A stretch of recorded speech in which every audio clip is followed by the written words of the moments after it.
Season 4, Episode 10, Designing Portfolios Around Total Annual Spend. Throughout this season, we've been building a different way of thinking about portfolios. We began by reframing the portfolio itself. A portfolio is not a collection of investments. It is a machine, a structure designed to convert capital into outcomes. Growth, income, stability, optionality. Each part of the system performs a specific role. And when the machine is designed well, those roles work together to support a life over time. But there is one final question that must anchor the entire structure. How much load must the portfolio actually carry?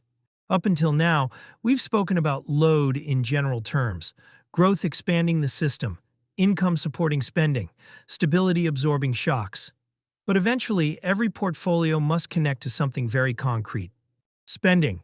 Because the ultimate purpose of financial capital is not simply to exist, it is to support life. And life has costs: housing, food, transportation, healthcare, experiences, the quiet rhythms of everyday living. All of these require resources, which means that the design of a portfolio must eventually answer a very simple question: how much of that spending must the portfolio support? For many people, this question arrives gradually. Early in life, spending is supported almost entirely by work. The portfolio's job is mostly growth. It expands quietly in the background. But over time, something begins to shift. Income from capital begins appearing. Dividends, interest, rental income, other forms of yield. At first, these income streams may only cover a small portion of annual spending, but as the portfolio grows, the coverage slowly increases. And eventually, capital begins carrying meaningful weight.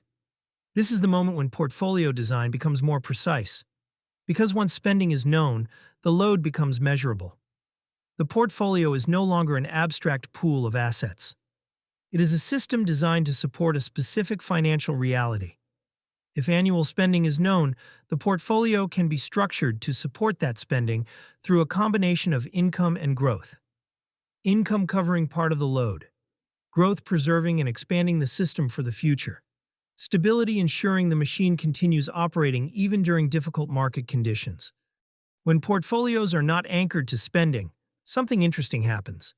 Investing becomes open-ended. The goal becomes more. More growth, more returns, more capital. But without a clear connection to spending, it becomes difficult to know when the system is actually working. Success becomes vague. Progress becomes difficult to measure, and the investor may feel as though the finish line keeps moving further away. Anchoring the portfolio to spending changes that dynamic. Now, the machine has a purpose. Income can be evaluated based on how much of annual spending it covers. Growth can be evaluated based on whether it continues expanding the system's capacity. And stability can be evaluated based on whether the portfolio remains resilient enough to support spending during market turbulence. The structure becomes clearer. The system becomes more intentional. This perspective also changes how investors think about financial independence. Financial independence is often described as reaching a certain portfolio size, a specific number. But the number itself is only meaningful when it is connected to spending, because what really matters is not the size of the portfolio.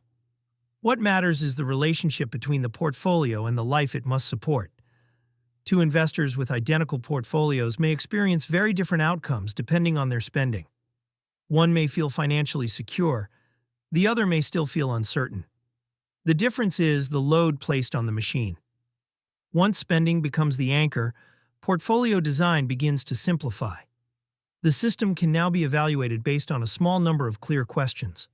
How much of annual spending is covered by dependable income? How resilient is the portfolio if markets experience prolonged volatility? How much growth is necessary to ensure the system remains strong over decades? These questions guide the architecture. They replace vague goals with practical design. And perhaps most importantly, anchoring the portfolio to spending reconnects investing with life itself. The portfolio is no longer just a financial structure. It becomes a support system, a quiet machine operating in the background so that attention can return to the things that matter most: family, work, creativity, curiosity, living. In the next episode, We'll explore something that surprises many investors once they begin designing portfolios this way. Simple portfolios often work better, not because they are unsophisticated, but because simplicity often creates durability. And durable systems tend to survive long enough for compounding to do its quiet work.